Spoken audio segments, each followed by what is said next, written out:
Twale TV Sports, welcome back. Well, this one is so exciting for me, I have to be honest, because this is a case of we told you so, Manchester United. Yes, on this channel, go back and watch our podcast on Ronaldo's issue with Manchester United just a day or so after closing of the window. Okay, it was only a few weeks ago. We said it, that Manchester United made the biggest mistake of their life by not selling Ronaldo, by not letting him go. I said it on this channel. Go and watch it. Go and listen to it. And exactly what we said is what is happening now. That if you keep a player of Ronaldo's stature on the bench, he doesn't want to come. He doesn't want to sit on the bench. He came to Man U to play football. Okay, people might be saying he's 37, his glory days are kind of dwindling down.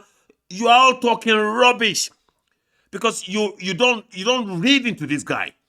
This is a guy 37 who is fitter, stronger than an average 27-year-old. So what are you all talking about?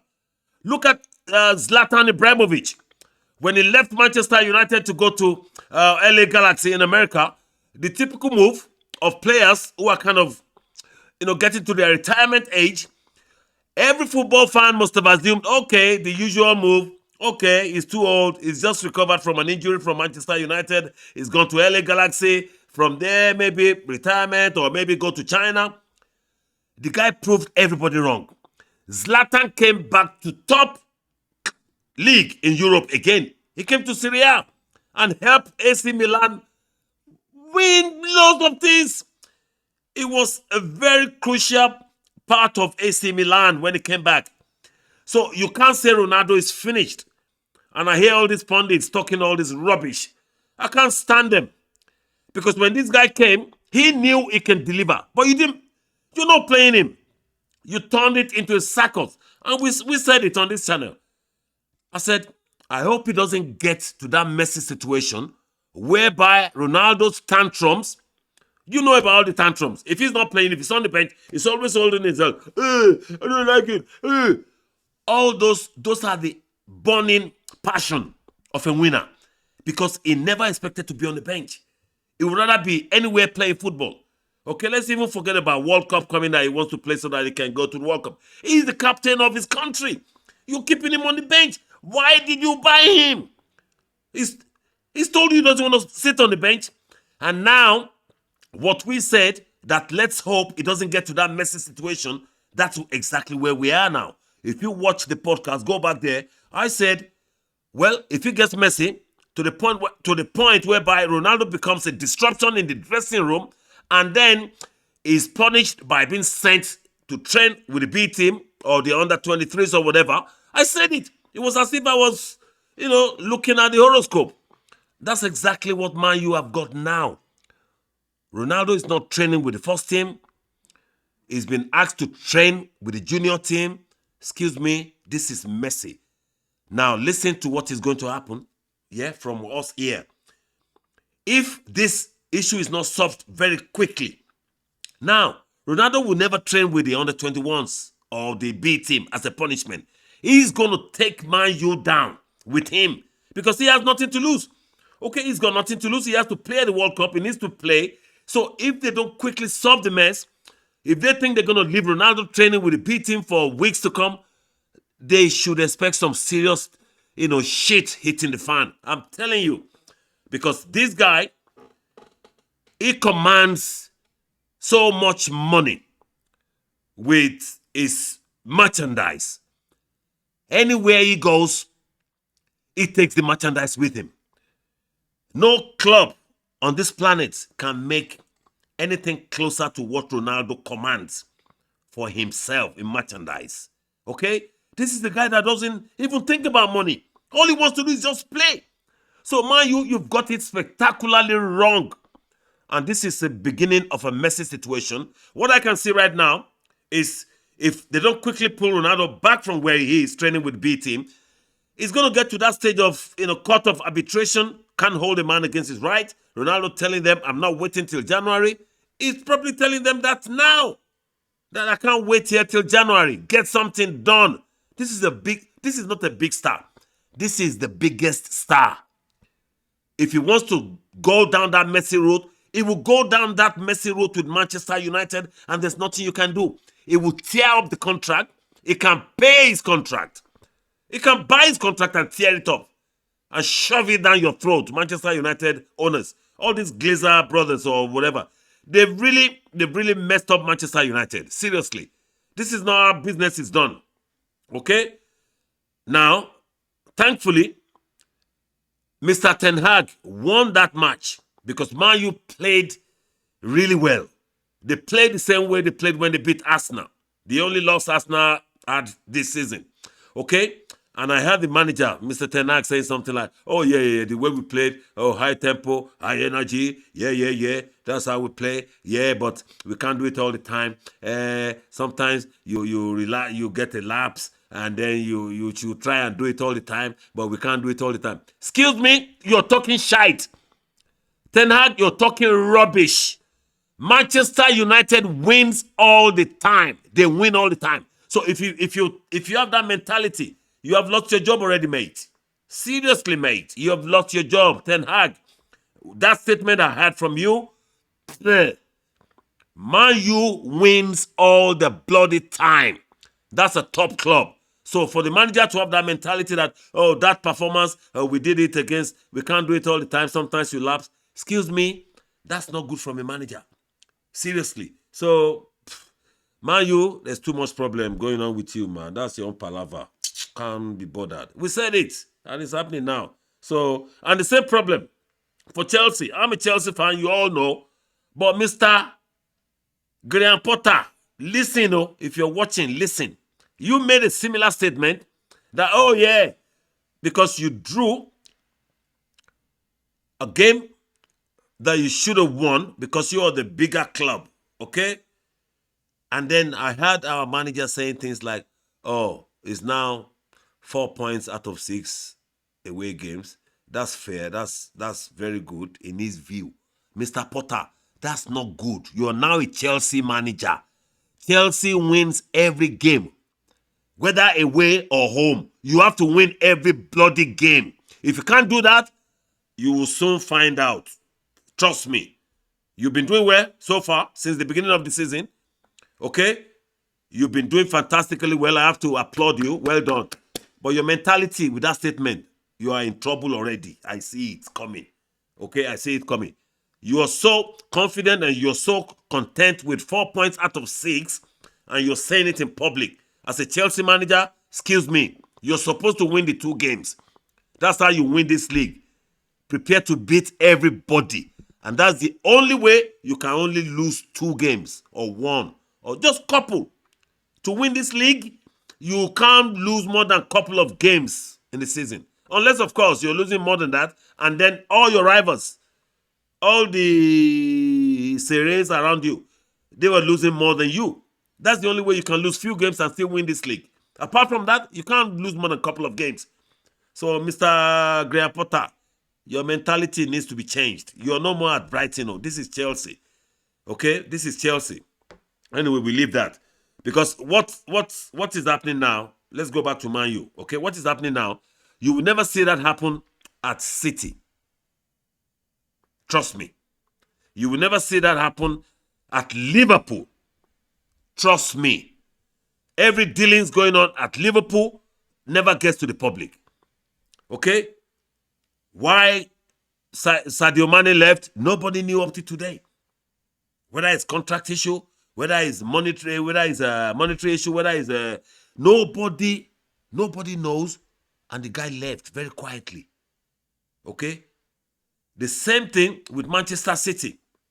If players don't feel they're part of the team or they don't want to be part of the team, a top manager won't hold you against your wish because he knows he will still deliver, that he's got the magic. And that's what Pep Guardiola did. He let Raheem Sterling go. Say, Raheem, okay, you're not happy, you're not playing every time. I can't guarantee you game every time. You can go. Jesus, you don't get number 9 spot. You're not the main man for me. I'm not using you as the main man. You want to go to Arsenal? excusez-moi, you can leave. The same thing with Zinchenko, a very good left back. The guy wasn't getting the regular, that left back position regularly. He let him go. Guess what? And they are still winning. But because they know that if players' minds are not with you, you might as well let them go because it's of no use to you. Football is not just about the physical presence and, it's more about this mental coordination, mental contribution. If they're not contributing mentally, forget it. Let them go. And man, you made that silly mistake by keeping Ronaldo. And now the shite is hit the fan. It's spread throughout the whole house. Shit is all over everybody's face. Yeah, because that's what's happening next. That's exactly what's happening next with Ronaldo. So that's that. Anyway, we'll wait and see. But let me come back to my own problem. Because with Chelsea now, I'm smelling something that I don't like. Seriously. I'm smelling something I don't like. Our last game, Aubameyang, Raheem Sterling, they were kept on the bench. Okay, sensible enough. We struggled. We couldn't find the goal. And then you brought them back on. And we still did not win the game. It was a draw.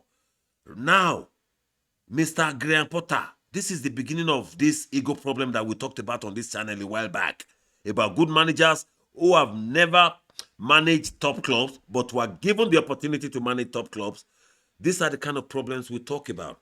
This is where you're going to experience these ego confrontations. Because if you're not playing your best players, who cost so much money, who are your main, principal character for those positions, they are the main principal. Aubameyang is our principal striker. Number one. Same as Sterling. That left or right wing is number one. So if you're not playing them and you can't win the game, and then you brought them on through desperation, your reason might be you want to rest them or whatever. I don't care. So for bringing them on and still not winning is a beginning of that ego confrontation, because these guys, they don't like to lose. And if they're not playing and the team doesn't win, they believe if they had played, they would have won the game for the team. That is their ego. That is their mentality. That is their belief. So Graham Potter made that first mistake now. This is the beginning of, clashes with egos. He's never managed top players. He's never managed their egos, rather. Okay, when he was asked about the egos in the dressing room that he's never experienced it before, he was talking about Lallana, that's from Liverpool. He's a top guy. He talked about what's my brother's name again? That played for Man U and Arsenal, the striker. You can't compare those guys to world-class players. So, Graham Potter, you have never managed any top world-class player until now. And you have to start learning how to deal with them. Because you've got a first taste of trouble. Smelling, brewing trouble. Raheem Sterling, I saw his body language after the game. He wasn't happy. He was brought on to rescue the game. He couldn't. It was too late. Aubameyang, likewise, it was too late. So now, that's Chelsea's problem. If you do not win, when you win, nobody sees nothing. But as long as you win, nobody cares. But if you can't beat average clubs that people expect you to trash, Mr. Graham Potter. Of course, Brentford are no pushover, like I always refer to them. They were so compact. They were so resilient. Chelsea came back at them with serious aggression and high pace, high energy. But we couldn't break them down. Okay, we couldn't break them down. And thank God for Kepa Arrizabalaga, our keeper. Kepa, Tuale, Kepa. Kepa saved us face. Kepa saved you face. Graham Potter. Go and watch the game again. Because they could have beaten Chelsea easily with all the goal attempts on target. Kepa saved them, So anyway, that's that on football and all that tonight. Don't let me Talk too much. I don't like when I talk too much because I talk rubbish sometimes, and I don't like that. Anyway, thank you for listening. Let's catch up tomorrow, okay? Thank you. We'll watch out for weekend games, and then we'll come back and talk the whole lot. I've got a couple of stuffs here to talk about, and maybe I'll leave them till tomorrow. Okay, maybe quickly. You see these Super League people? They're coming back again. Super League from Europe. Hey, jealousy. All this bad belly. You can't rival Premier League. Okay? You cannot rival Premier League with all your efforts, all your attempts. Because you can't get, number one, you can't get one team from this league. Our top 6, top 8, Chelsea, Man U, Man City, Manchester United, Arsenal, Tottenham, whoever. You can't get either of them. They have told them, if they cross the line now, it's 30 points deduction. That's automatic relegation. So nobody's is going to come to your league. You are just envious. And this is for you, Barcelona, Real Madrid, Juve, all of you ganging up, trying to form a European Super League. It's never going to work. You're just jealous for no reason. You are useless. I'm really upset with you. Why? What's your problem? Premier League was not made for you have to go and look at the history of Premier League. The way Premier League was constructed. If it was in Europe, it probably wouldn't even work. This country has the tradition and the foundation for Premier League to work. That's why it worked. Okay? Over 5 billion people watch English Premier League worldwide. That's 2/3 of the world's planet. So if 2/3 of the world's planet are watching this league and you are thinking you can drag them, those crowd, to your European Super League to watch Barcelona, Real Madrid, and who else? You know, Bayern Munich are not interested. And then you play games of, no common sense game now. No common sense. You win or lose, you're still in the league. You win or lose, you're still in the league. No relegation. I beg, go and sit down. You're just jealous. And you can't do fuck. I try not to swear sometimes, but anyway, you can't do fuck. I'm so upset with them. They're coming back again. They're saying the European Super League might be on and up running in 3 years' time. 3 years, my black nose. Anyway, thank you. Let's talk tomorrow, guys and girls and women. So let's catch up tomorrow. Let's catch up tomorrow. It's nice to, come again tonight. So we'll see you tomorrow. We'll speak tomorrow. Like and share. Like and share. Like and share. Like and share. Like and share. Like and share. You have to like the video and you have to share it, please. That's all we ask from you. We love you and we'll speak to you tomorrow. Hasta la vista, baby. It's